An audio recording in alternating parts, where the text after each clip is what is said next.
نحمده ونصلي ونسلم على رسوله الكريم اما بعد فاعوذ بالله من الشیطان الرجیم بسم اللہ الرحمن الرحیم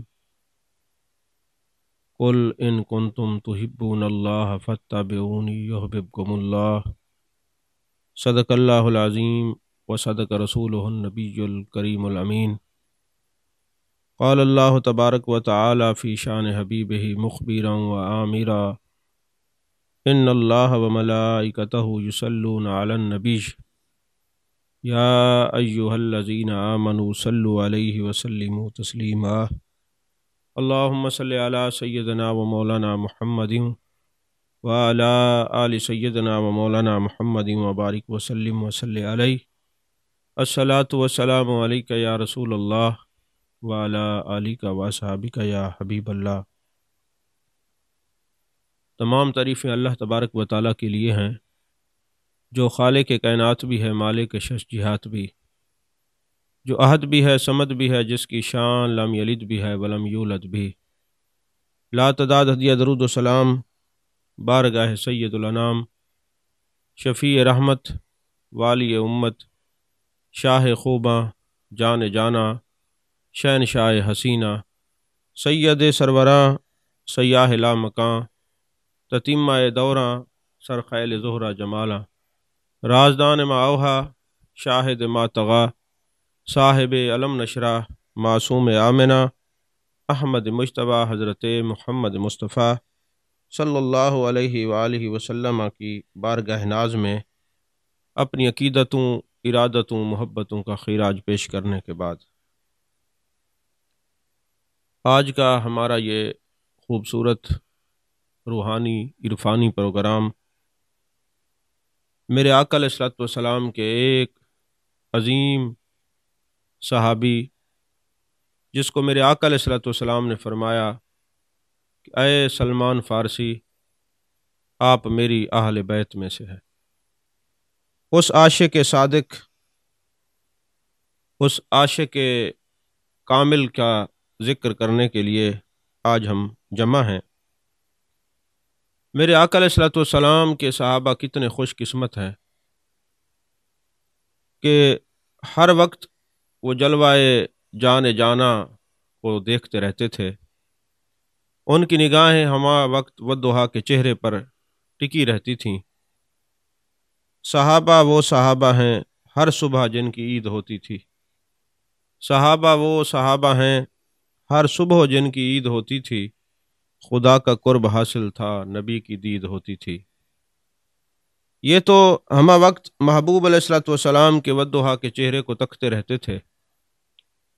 جمال جہاں آرا شہنشاہ حسینہ کے چہرہ منورہ کو دیکھ دیکھ کر اپنے دلوں کو محبوب کی محبت و عشق سے سیراب کیا کرتے تھے، اور پھر محبوب علیہ الصلوۃ والسلام کی نگاہ ناز کا کیا کہنا، اگر ابو بکر صدیق پر پڑی تو صدیق اکبر بنا دیا، حضرت فاروق اعظم پر نگاہ مصطفیٰ پڑی تو فاروق اعظم بنا دیا، حضرت عثمان پر نگاہ پڑی تو ذو النورین بنا دیا، مولا کائنات پر نگاہ پڑی تو مرتضیٰ بنا دیا، سیدہ فاطمہ پر نگاہ پڑی تو سیدۃ النساء بنا دیا، امام حسن مجتبیٰ پر نگاہ پڑی تو مجتبیٰ بنا دیا، میرے حسین کو دیکھا تو سید الشہداء بنا دیا، حضرت زبیر پر نظر پڑی تو حواری رسول بنا دیا، بلال پر نظر پڑی تو مؤذن رسول بنا دیا،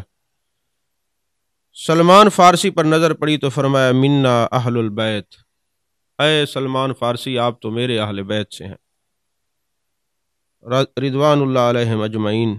ایک پل میں کیا سے کیا بنا دے میرے یار کی نگاہ، میرا یار بادشاہ ہے، میرا یار شہنشاہ۔ محبوب علیہ الصلوۃ والسلام نے جب بھی کسی اپنے عاشق صادق کو دیکھا، ان کی قسمتیں ایسی بدل ڈالیں۔ ایک شاعر کہتا ہے تو نے قطروں کو دیکھا گوہر کر دیا، تو نے قطروں کو دیکھا گوہر کر دیا، تو نے ذروں کو دیکھا زر کر دیا، تو نے حبشی کو رش کے کمر کر دیا، الٹا سورج پھرانا تیرا کام ہے۔ جب کوئی بندہ دنیا کی یونیورسٹیوں میں علم حاصل کرتا ہے، تعلیم لیتا ہے، تو بڑی بڑی ڈگریاں یونیورسٹی اس کو دیتی ہے، لیکن محبوب علیہ الصلوۃ والسلام کے صحابہ وہ ہیں جنہوں نے اپنے نبی سے وفا کی تو ڈگریاں اللہ نے عطا فرمائی۔ کہیں فرمایا اولئک هم الفائزون، یہ تو اعلیٰ درجے پر فائز ہیں۔ کہیں فرمایا اولئک هم المفلحون، یہ تو فلاح والے ہیں۔ کہیں فرمایا اولئک هم الراشدون، یہ تو رشد و ہدایت کے ستارے ہیں۔ کہیں فرمایا اولئک هم المتقون، یہ تو تقوی کا اعلیٰ معیار ہیں۔ کہیں فرمایا اولئک هم المہتدون، اور کہیں فرمایا اولئک هم الصادقون۔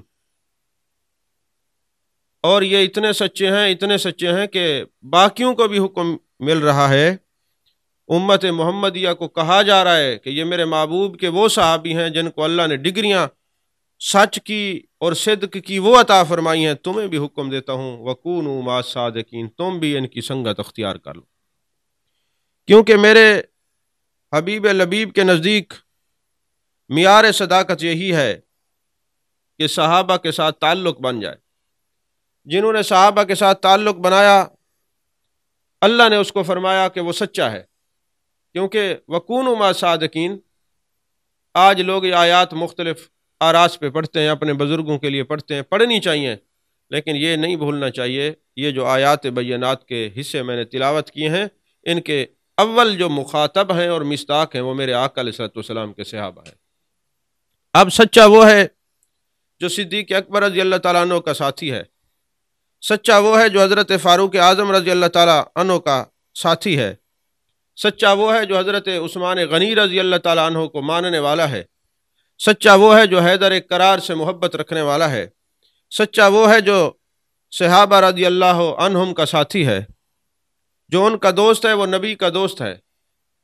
میرے آقا نے خود فرمایا جو ان کا دشمن ہے وہ میرا دشمن ہے، جو ان سے محبت کرتا ہے وہ مجھ سے محبت کرتا ہے۔ پس سچے بننے کے لیے ان سچوں کا ساتھ دینا ہوتا ہے، اس لیے کہ یہ معیار حق و صداقت ہیں، لہٰذا جو قرآن کا ساتھی نہیں وہ جھوٹا ہے، اور جھوٹے پر اللہ نے لعنت بھیجی ہے، لعنت اللہ علی الکاذبین، اللہ نے جھوٹوں پر لعنت بھیجی ہے۔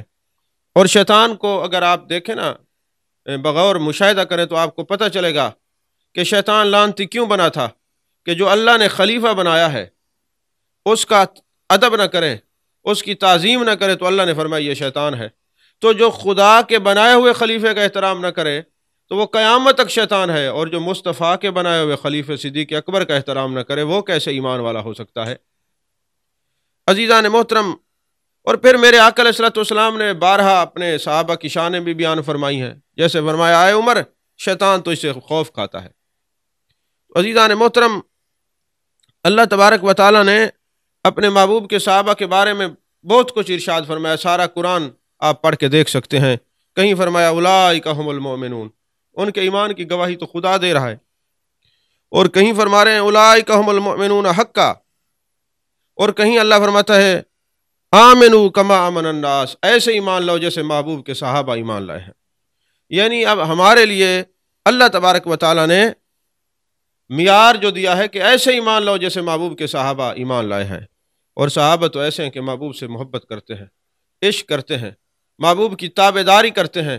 قل ان کنتم تحبون اللہ، محبوب اگر یہ اللہ سے محبت کے دعوے دار ہیں تو ان سے فرمائیے فاتبعونی، میرے پیچھے پیچھے چلیں، یحببکم اللہ، پھر اللہ ان کو محبوب بنائے گا۔ اور اللہ نے اپنے محبوب کے صحابہ کو ایسا محبوب بنایا کہ متقین بھی فرما دیا، مومنون بھی فرما دیا، راشدون بھی فرما دیا، اور فائزون بھی فرما دیا، سارے درجے اتباع مصطفیٰ صلی اللہ علیہ وسلم کے طفیل اللہ نے اپنے محبوب کو عطا فرما دیے، محبوب کے صحابہ کو عطا فرما دیا۔ اور پھر یہ نہیں، پھر اللہ نے قرآن میں فرمایا اولئک حزب اللہ، یہ اللہ کی جماعت ہیں، صدیق و فاروق اللہ کی فوج ہیں، عثمان و علی اللہ کی فوج ہیں، طلحہ و زبیر اللہ کی فوج ہیں، سلمان و سعد اللہ کی فوج ہیں، بلال و ابو ذر اللہ کی فوج ہیں، تمام صحابہ اللہ کی فوج ہیں۔ اور پھر اللہ تبارک و تعالیٰ نے یہ بھی فرما دیا لوگو ان کے لیے کسی دھوکے میں نہ رہنا، میں تو اپنے نبی کے سارے یاروں سے راضی ہوں، سب سے راضی ہوں۔ لقد رضی اللہ عن المؤمنین، یہ جتنے مومن ہیں محبوب کے صحابہ میں سب سے تحقیق راضی ہوں، رضی اللہ عنہم ورضوا عنہ، اور پھر یہ نہیں کہ میں صرف راضی ہوں، ایسا راضی ہوں، میرے محبوب فرماتے ہیں اللہ نے میرے صحابہ کو چنا ہے۔ کوئی کسی کے لیے اپنا یار چنتا ہے، کوئی کسی کے لیے اپنے دوست چنتا ہے، میرے محبوب کے صحابہ تو وہ ہیں جن کو اللہ نے اپنے یار کے لیے چنا ہے۔ اب بتائیں خدا کا چناؤ غلط ہو سکتا ہے؟ معاذ اللہ، جو محبوب کے صحابہ پر اعتراض کرتے ہیں وہ خدا کے چناؤ پر اعتراض کرتے ہیں۔ اور پھر یہاں تک بات ختم نہیں ہوئی، اللہ نے یہ نہیں فرمایا کہ صرف میں نے چنا ہے اور میں ان سے راضی ہوں، فرمایا نہیں نہیں، بات یہ بھی ہے، ایسے اگلی بات بھی ہے، ذالک مثلہم فی التوراۃ و مثلہم فی الانجیل، ہم نے تو ان کی نشانیاں تورات میں بھی دے دی ہیں اور انجیل میں بھی دے دی ہیں۔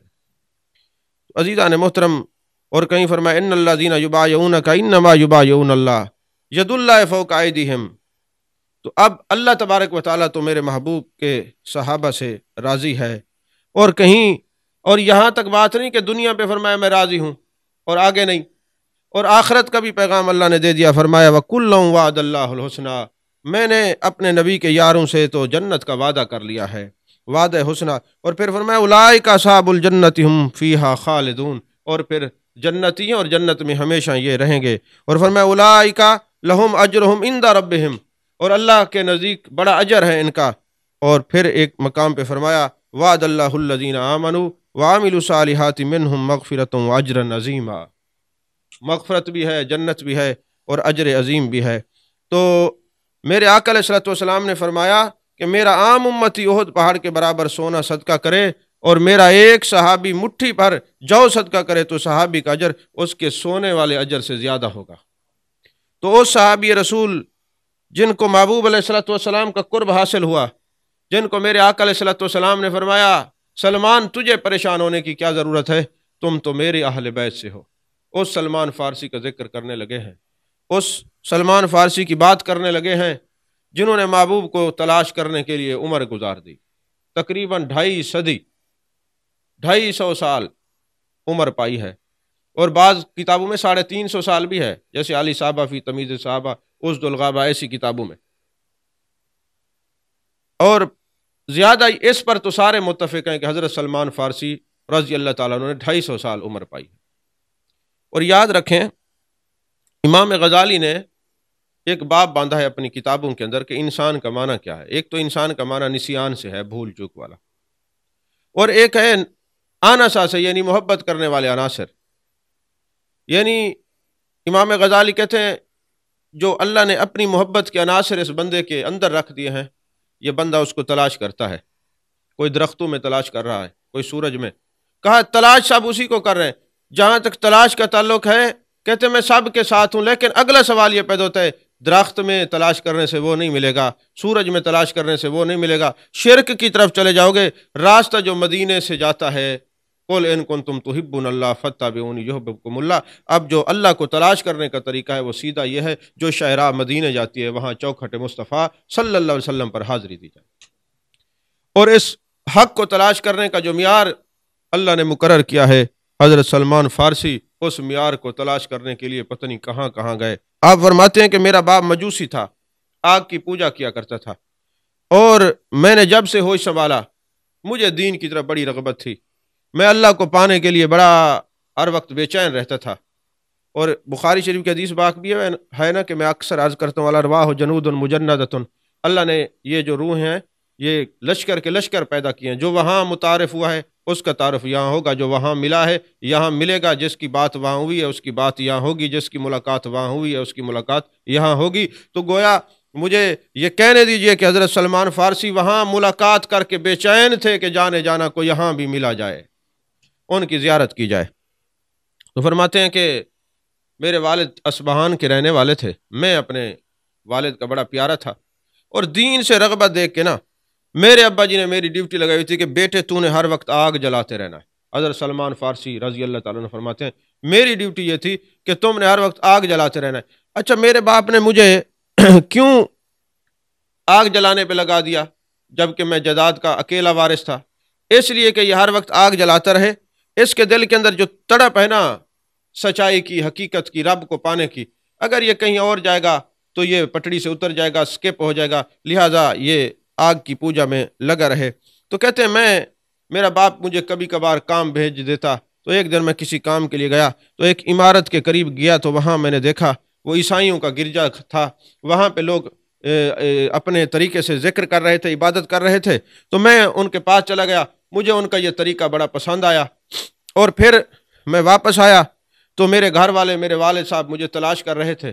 میں نے ان کو کہا بھی مجھے یہ طریقہ بڑا پسند آیا ہے جو عیسائی اپنائے ہوئے ہیں، تو میرے والد نے کہا نہیں ایسا نہیں ہے، تم ان کے طرف مائل نہ ہو، ہمارا طریقہ کار جو مجوسیت کا ہے وہ ٹھیک ہے۔ کہتے مجھے وہ اچھا نہیں لگا، میں نے کہا آگ کی پوجا کون کرے؟ کہتے پھر میرے والد نے مجھے بیڑیاں ڈال دیں، زنجیریں باندھ دیں کہ یہ کہیں وہاں پہ نہ چلا جائے، اور پھر میں اپنے پاؤں کے اندر زنجیریں باندھ کے پھر بھی یہ چاہتا تھا کہ مجھے کاش کوئی پتہ بتا دے جانے جانا کا، جانے عالم کا، جانے کائنات کا۔ میرا دل کرتا تھا کہ میں سچائی کی تلاش کروں، اور محبوب علیہ الصلوۃ والسلام سے بڑھ کر سچے کون ہو سکتے ہیں؟ فرماتے میں نے اپنے دوستوں کو پیغام بھیجا کہ اگر کوئی ملک شام قافلہ جا رہا ہو تو مجھے اطلاع دینا۔ کہتے ایک قافلہ جا رہا تھا تو مجھے دوستوں نے کہا کہ ایک قافلہ ملک شام جا رہا ہے، میں بھی ان کے ساتھ بیڑیاں توڑ کے اور ان کے ساتھ جا ملا، اور ملک شام میں جا کر وہاں ایک جو بہت بڑا پادری تھا اس سے میں نے ملاقات کی، اور میں نے کہا کہ آپ مہربانی کریں مجھے اپنی خدمت میں رکھیں۔ اب میں پادری کی خدمت میں دن رات شب و روز رہتا تھا، لیکن وہ جو پادری تھا اس کی حالت یہ تھی کہ وہ لوگوں کو بتاتا تھا، خود عمل نہیں کرتا تھا، جیسے آج کل ہمارے خطبہ لوگوں کو بتاتے ہیں، خود عمل نہیں کرتے۔ انہی کے بارے میں جانے کائنات صلی اللہ علیہ وسلم نے ارشاد فرمایا، جب معراج کی رات گیا تو میں نے کچھ لوگوں کے ہونٹ کینچیوں سے، زبانیں کینچیوں سے کٹتے ہوئے دیکھی، تو میں نے پوچھا جبریل یہ کون لوگ ہیں؟ تو فرمایا یہ امت کے خطیب ہیں جو خود عمل نہیں کریں گے، لوگوں کو بتائیں گے۔ اللہ تبارک و تعالی عمل کی توفیق عطا فرمائے، پناہ عطا فرمائے۔ تو عزیزان محترم، وہ کہتے ہیں کہ وہ بھی ایسے کرتا تھا، صدقے خیرات کی رغبت دیتا تھا، صدقہ خیرات اکٹھا کر لیتا اور خود کھا جاتا تھا، لوگوں کو نہیں دیتا تھا۔ ایسا ہوا کہ میں اس کے ساتھ رہا، چونکہ میں حق کی تلاش میں تھا اور میں اس نظریے سے گیا تھا کہ مجھے حق معلوم ہو جائے، میں اللہ کو پالوں۔ لیکن جس وقت وہ پادری کی خدمت میں رہا، اس کے اعمال دیکھے، وہ کرتا کچھ تھا، بتاتا کچھ تھا، صدقے خیرات لوگوں کے لیے اکٹھے کرتا تھا اور جمع کر کے خود ہی اپنا ہی وہ بینک بیلنس بنا رہا تھا۔ اچانک وہ مر گیا، لوگ اس کی تدفین کے لیے آئے، تو میں نے ان کو کہا لوگوں یہ بندہ ٹھیک نہیں تھا، جھوٹا تھا، اس نے کافی سارے جو مٹکے ہیں نا وہ سونے کے جو ہیں 7 مٹکے سونے کے اکٹھے کر کے بھر کے رکھے ہوئے ہیں۔ لوگوں نے کہا تمہیں کیسے پتا ہے؟ میں ان مٹکوں کے پاس لے گیا اور میں نے جب ان کو دکھایا تو لوگوں نے کہا ہم اس کا جنازہ نہیں پڑھتے، اس لیے ہم اس کو دفن بھی نہیں کریں گے اور اس کو پتھروں پہ پھینک دیں گے، اس کی نماز روزہ صائم و دہر ہونا کسی کام کا نہیں، کیونکہ یہ تو دھوکہ کرتا ہے مخلوق خدا سے۔ تو پتہ چلا مخلوق خدا سے دھوکہ کرنے والا راہبر نہیں ہو سکتا۔ عزیزان محترم، پھر کہتے ہیں کہ اس کی جگہ پر حضرت سلمان فارسی کہتے ہیں دوسرے بندے کو لایا گیا۔ جب دوسرے بندے کو لایا گیا وہ بہت نیک تھا، پرہیزگار تھا، میں اس کے ساتھ رہا اور میں نے اس کی بڑی خدمت کی، اور جب اس کے انتقال کا وقت آیا تو میں نے اس کو کہا میں حق کی تلاش میں ہوں اور میں حق کو پانا چاہتا ہوں، اب مجھے بتائیں میں کہاں جاؤں؟ تو انہوں نے کہا آپ نصیباً چلے جائیں ایک علاقے میں، وہاں ایک مرد صالح ہے، اس سے بہتر دنیا میں کوئی نہیں۔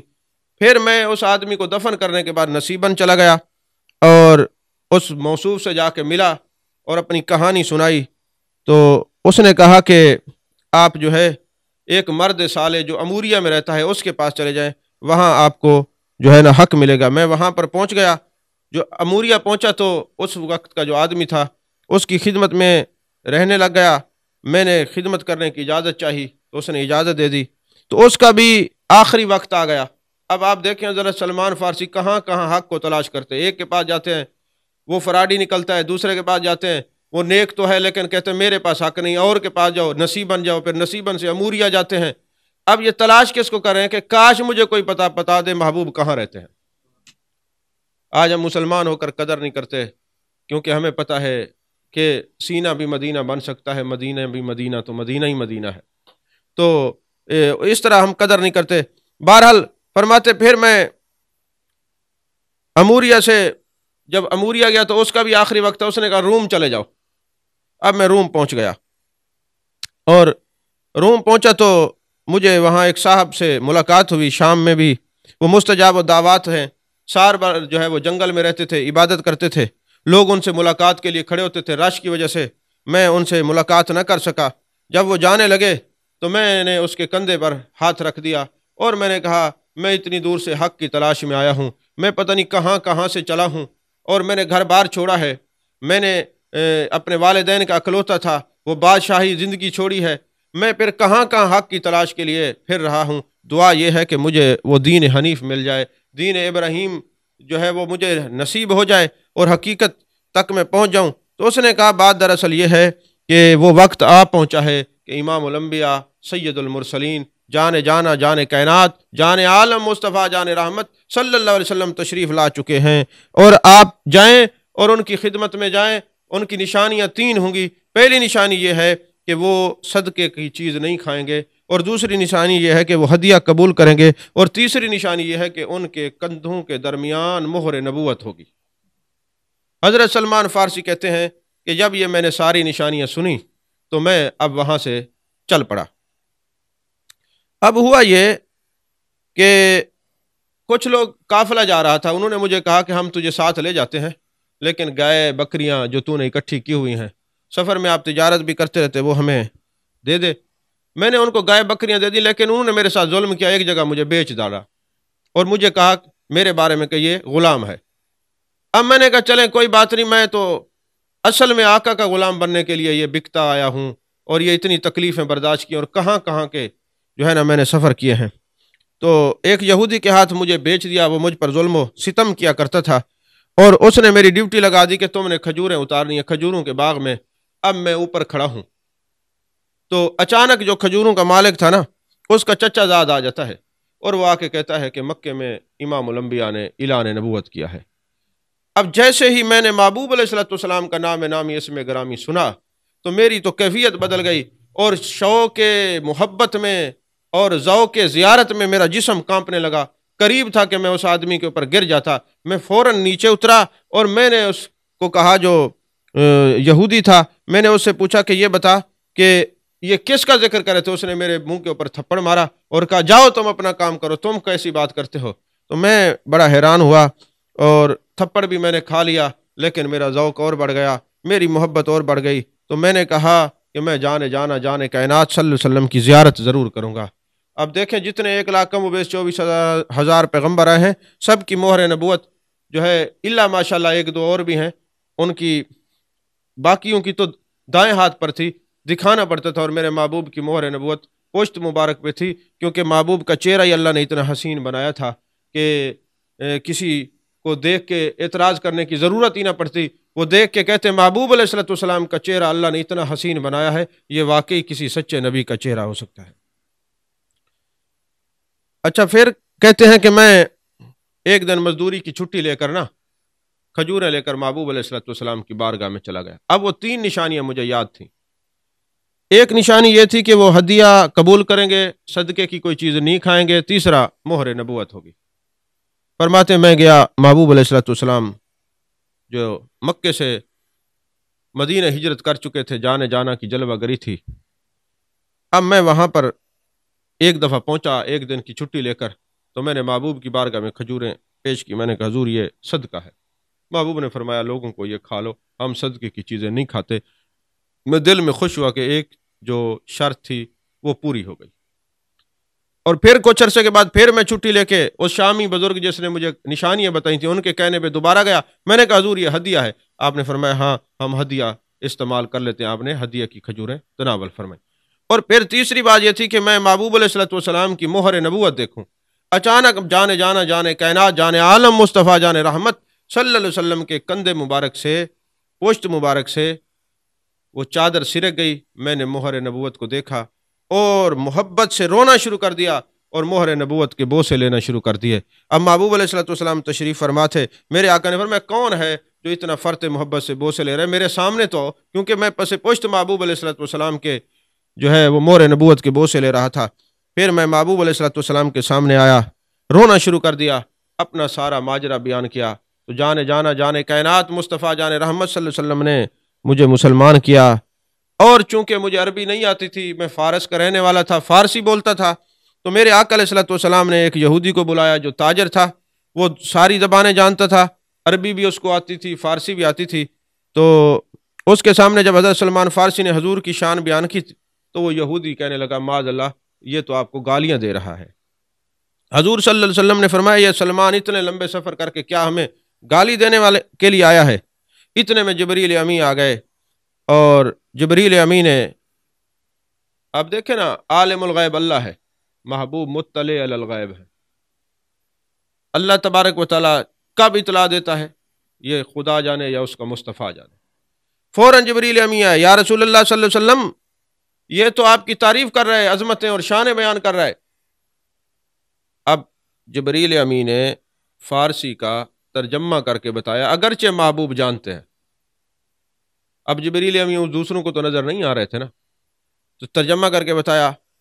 اور پھر میرے آقا علیہ الصلوۃ والسلام نے یہودی سے کہا کہ تو کیا کہہ رہا ہے؟ اس نے تو یہ بات کی ہے اور اس کا ترجمہ یہ ہے، اس نے تو میری عظمت اور شانیں بیان کی ہیں۔ تو یہودی نے کہا حضور پہلے مجھے مسلمان کریں، نبی ہوتا وہ ہے جو سب کی بولی کو جانتا ہے، سب کی زبان کو جانتا ہے، سب کی باتوں کو، کیفیات کو، چھپے ہوئے دل کے ارادوں کو بھی پہچانتا ہے۔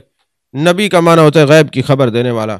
تو حضرت سلمان فارسی مسلمان ہو گئے، وہ جس نے ترجمہ کیا تھا غلط وہ بھی مسلمان ہو گیا، اور میرے آقا علیہ الصلوۃ والسلام نے فرمایا اے جبریل ہمارے سلمان فارسی کو عربی سکھا دو۔ تو پھر حضرت جبریل امی نے عرض کی یا رسول اللہ صلی اللہ علیہ وسلم حضرت سلمان فارسی سے کہیں آنکھیں بند کریں۔ جب آنکھیں بند کیں تو جبریل امی نے اپنا لعاب دہن ڈالا، تو اس وقت حضرت سلمان فارسی فصیح عربی بولنے لگ گئے۔ اور دیکھ لیں جبریل امی اگر لعاب دہن عطا فرمائے تو وہ فارسی بولنے لگ جائیں۔ اور ایک واقعہ مجھے شان رحمت کتاب کے اندر معجزات رسول صلی اللہ علیہ وسلم سے یاد آیا۔ میرے آقا علیہ السلام نے 6 صحابہ کو بلایا اور 6 مختلف ممالک میں بھیجا کہ آپ نے وہاں جا کے تبلیغ کرنی ہے۔ تو صحابہ نے عرض کی یا رسول اللہ صلی اللہ علیہ وسلم، جانے جانا جانے کائنات مصطفیٰ جان رحمت صلی اللہ علیہ وسلم، ہم وہاں جائیں گے، ان کی زبانیں اور ہیں، ان کی بولیاں اور ہیں، ہم وہاں کیا تبلیغ کریں گے؟ میرے آقا علیہ السلام نے سب کو لعاب دہن عطا فرمایا اور فرمایا جب تم ان کی سرزمین پہ قدم رکھو گے جو ان کی زبان ہوگی وہی تم بولنے لگ جاؤ گے۔ تو پھر وہ اسی طرح اس ملک میں پہنچے تو وہی زبان بولنے لگے۔ تو حضرت سلمان فارسی کو ایک دن نبی رحمت صلی اللہ علیہ وسلم نے فرمایا تو اپنے مالک سے آزاد ہونے کی گفتگو کر، مکاتب بن کر آزادی حاصل کر لے۔ حضرت سلمان فارسی کہتے ہیں میں نے مالک سے بات کی تو وہ بولا میری اس زمین پر کھجوروں کے باغ لگاؤ، 300 یا 500 درخت لگاؤ، اور جب بڑے ہو کر پھل دینے لگ جائیں گے تو تم آزاد ہو، نیز ساتھ 40 اوقیہ سونا بھی دو۔ یہ سن کر نبی رحمت جان عالم جان کائنات صلی اللہ علیہ وسلم نے صحابہ سے فرمایا سلمان تمہارا بھائی ہے، اس کی امداد کرو۔ صحابہ نے مل کر زمین کو درست کیا، اس میں درخت لگانے کے لیے کھیلیں بنائیں، اور پھر حضور صلی اللہ علیہ وسلم سے عرض کی تو آپ نے فرمایا چلو۔ نبی رحمت صلی اللہ علیہ وسلم زمین پر تشریف لائے اور فرمایا مجھے گٹھلیاں پکڑاتے جاؤ، جو کھیلیں انہوں نے تیار کی تھی۔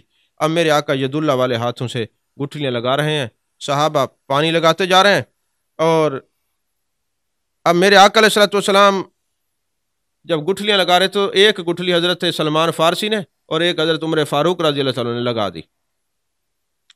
تو وہ 2 جو گٹھلیاں تھیں جو حضرت سلمان فارسی اور حضرت عمر نے لگائی تھی وہ نہیں ہوگی، جو محبوب علیہ السلام نے لگائی تھی وہ ساری اگ گئیں اور درخت پیدا ہو کر 1 سال میں پھل دینے لگے، گٹھلیاں بنی، درخت بنے، پھل بھی 1 سال کے اندر دینے لگے۔ سرکار نے پوچھا یہ 2 کس نے لگائی تھیں؟ عرض کی ایک حضرت عمر نے، دوسری حضرت سلمان فارسی نے۔ نبی پاک صلی اللہ علیہ وسلم نے دوبارہ وہ گٹھل نکال کے پھر زمین پر لگا دی، وہ بھی اسی طرح پھر وہ درخت بن گئیں اور کھجوریں دینے لگ گئیں۔ تو حالانکہ کھجور کا درخت تو کئی سال کے بعد ہوتا ہے، یہ محبوب کے ہاتھوں کا معجزہ ہے۔ تو پھر شاہ کونین صلی اللہ علیہ وسلم نے تھوڑا سا سونا منگایا اور اپنی زبان مبارک لگائی۔ جب زبان مبارک لگائی اور پھر فرمایا اپنے مالک کو بلا لو۔ مالک آ گیا، اس نے دیکھا کہ سونا موجود ہے، سرکار نے جو زبان لگائی تھی وہ جو سونا تھا وہ بھی 40 اوقیہ ہو گیا، اور وہ جو پھل تھا وہ تو ویسے ہی تیار تھا۔ تو حضرت سلمان فارسی اس طرح جو ہے وہ آزاد ہو گئے۔ اس واقعہ میں یہ محبوب کے ہاتھ مبارک کا بھی اعجاز ہے، معجزہ ہے، اور محبوب علیہ السلام کی زبان مبارک کا بھی یہ معجزہ ہے کہ محبوب کی زبان لگانے سے سونا اتنا وزنی ہوا کہ 40 اوقیہ دینے کے بعد بھی پھر بھی سونا بچ گیا۔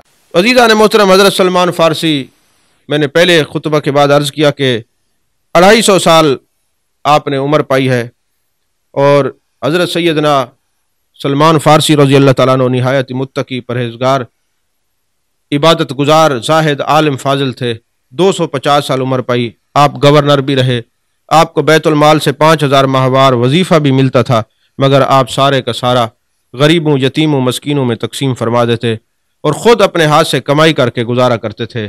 آپ کے پاس ایک کمبل تھا، اسی سے گزارا کرتے تھے، اور آرام کرنے کا انداز ایسا ہوتا کہ کمبل زمین پہ بچھا لیتے اور جو آدھا حصہ بچتا وہ اپنے اوپر ڈال دیتے۔ اس طرح آپ آرام فرمایا کرتے تھے۔ جب آپ مدائن کے گورنر تھے تو وہاں پہ لوگ حاضر ہوئے، انہوں نے دیکھا کہ آپ خود کام کر رہے ہیں۔ فرمایا، عرض کی کہ حضور آپ تو گورنر ہیں، آپ خود کام کیوں کرتے ہیں؟ فرمایا، میرا دل یہ کرتا ہے کہ اپنے ہاتھ کی کمائی سے بسر اوقات کروں۔ بسا اوقات آپ گوشت خرید لیتے اور دیوانوں کو ساتھ بٹھا کر کھلاتے اور خود بھی تناول فرماتے تھے۔ تو آپ نے اتنی کثیر عمر پائی ہے، 250 سال۔ اب دیکھیں نا، جس کی تڑپ سچی ہو، محبت سچی ہو، ذوق سچا ہو، وہ محبوب علیہ الصلوۃ والسلام کی تلاش کو جب نکلتا ہے تو اللہ تبارک و تعالیٰ ان کو ایک وافر زندگی عطا فرماتا ہے۔ حضرت سلمان فارسی، چونکہ اس مہینے میں آپ کا ذکر کرنا بھی مناسب تھا، کیونکہ جو کتابوں کے اندر تاریخ ہیں وصال کی، رجب کی، جن میں حضرت سلمان فارسی کا بھی ذکر آتا ہے بعض کتابوں میں، تو اس خیال سے ہم نے کہا کہ حضرت سلمان فارسی رضی اللہ تعالیٰ عنہ کی خدمت میں ہدیہ تبریک پیش کریں، تاکہ یہ خوش ہوں تو جان جانا، جان کائنات، جان عالم، مصطفیٰ جان رحمت صلی اللہ علیہ وسلم کی ذات ببرکات خوش ہو اور اللہ ہم سب سے راضی ہو۔ اللہ تبارک و تعالی ہم سب کی حاضری کو قبول فرمائے۔ آمین۔ وآخر دعوانا ان الحمد للہ رب العالمین۔